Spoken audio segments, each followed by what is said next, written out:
Imagina una isla tan pequeña que puedes cruzarla en menos de una hora, rodeada por un anillo de coral que parece protegerla del resto del mundo.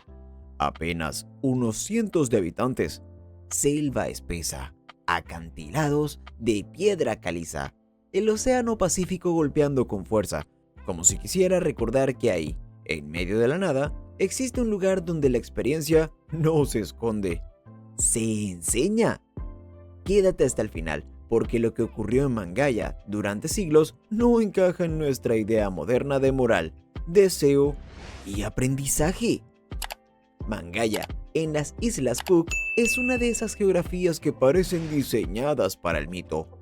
Verde intenso, cielos abiertos, aire húmedo cargado de sal.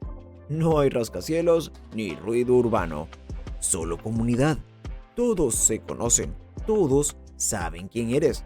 Y en un entorno así, crecer no es un proceso solitario, es algo que ocurre bajo la mirada colectiva.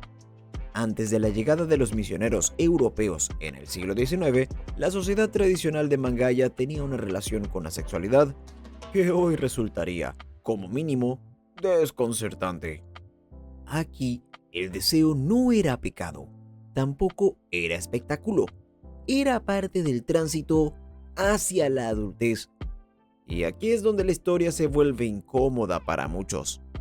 El proceso iniciático comienza con la biología, pero se perfecciona con la técnica. Al llegar a la pubertad, el varón se somete a la superstición. Más que una simple intervención quirúrgica, este corte ritual en el prepucio actúa como un marcador de estatus indispensable. Es la señal visual que separa la suciedad de la infancia de la estética viril aceptada. Sin embargo, en la cosmovisión mangaina, poseer el cuerpo de un hombre no implica saber usarlo. La fase determinante de esta narrativa es la instrucción práctica. Tras la curación física, el joven no busca una pareja de su edad para descubrir el sexo mediante el ensayo y error. Es acogido por una mujer mayor y experta de la comunidad, quien asume el rol de mentora.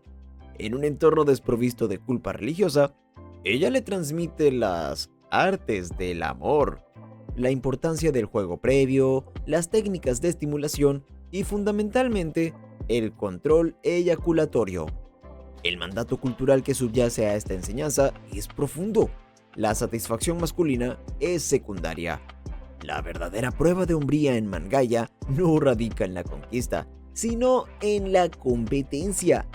Se instruye al varón para garantizar que su pareja alcance el clímax múltiples veces antes de permitirse su propia liberación.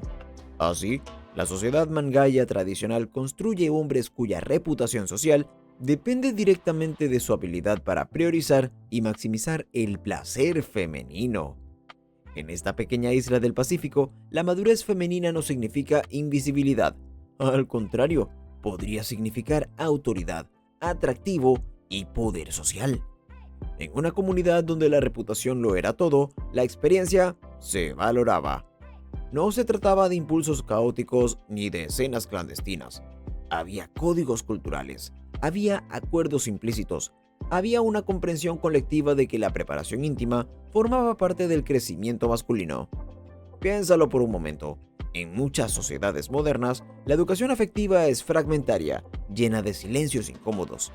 En Mangaya tradicional, la comunidad asumía que el conocimiento debía transmitirse. La confianza se construía con práctica guiada. ¿Te imaginas crecer en un lugar donde la experiencia no es tabú, sino expectativa? Y aquí entra el elemento que más curiosidad despierta. Las mujeres maduras no eran figuras relegadas a la sombra. En una cultura polinesia, donde el cuerpo formaba parte natural de la vida, danza, canto, celebración, la sensualidad no era exagerada ni artificial. Era orgánica. El clima tropical, la cercanía constante entre generaciones y la estructura comunitaria generaban una relación con la corporalidad mucho más directa que la que vemos en sociedades más industrializadas. Las danzas tradicionales del Pacífico, con movimientos de cadera firmes, rítmicos, expresivos, no son casualidad. Hablan de una cultura donde el cuerpo comunica, donde la seguridad se ve donde la energía vital se celebra. En ese contexto, la figura de la mujer madura podía resultar profundamente magnética, no desde la ingenuidad, sino desde la experiencia, desde la seguridad que da a conocer los propios límites y posibilidades. Ahora bien, no confundamos esto con una fantasía descontrolada. Mangaia era una sociedad estructurada, con jerarquías, con normas claras, con un fuerte sentido de pertenencia al clan y a la tierra. La isla no era un escenario libertino sin reglas, era una comunidad pequeña donde cualquier comportamiento tenía impacto social inmediato. Y eso lo cambia todo, porque cuando solo viven 700 personas, o incluso menos en ciertos periodos históricos, no existe el anonimato. No hay secretos duraderos, cada relación se inscribe dentro de una red de parentescos y alianzas. La experiencia íntima, entonces, no era simple deseo individual, era parte del tejido social. La meta final no era la aventura pasajera, era el matrimonio sólido, la armonía conyugal, la reputación de un hombre competente y de una mujer respetada. Lo interesante es cómo esta práctica desafía la narrativa dominante actual. En muchas culturas contemporáneas, la juventud femenina es exaltada casi como requisito de atractivo. En la Mangaia tradicional, la madurez podía ser sinónimo de poder erótico y social. Eso, por sí solo, ya cuestiona muchos estereotipos. Pero la historia cambia con la llegada de los misioneros cristianos. A mediados del siglo XIX, nuevas normas morales se imponen en las Islas Cook.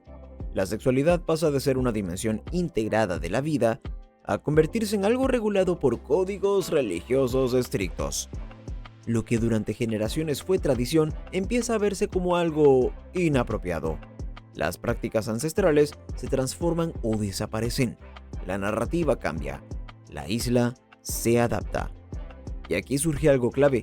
Lo que hoy sabemos sobre esta faceta cultural proviene en gran parte de estudios antropológicos que registraron testimonios antes de que la influencia externa borrara muchos detalles. Es importante entenderlo sin exageraciones ni caricaturas. No se trata de vender una fantasía exótica. Se trata de comprender que las normas sobre deseo y aprendizaje no son universales, son culturales. Mangaia nos obliga a hacernos preguntas aún más directas y mucho más incómodas si lo llevamos a nuestro contexto actual. ¿Puede una tradición justificar una relación íntima cuando existe una diferencia clara de edad y experiencia?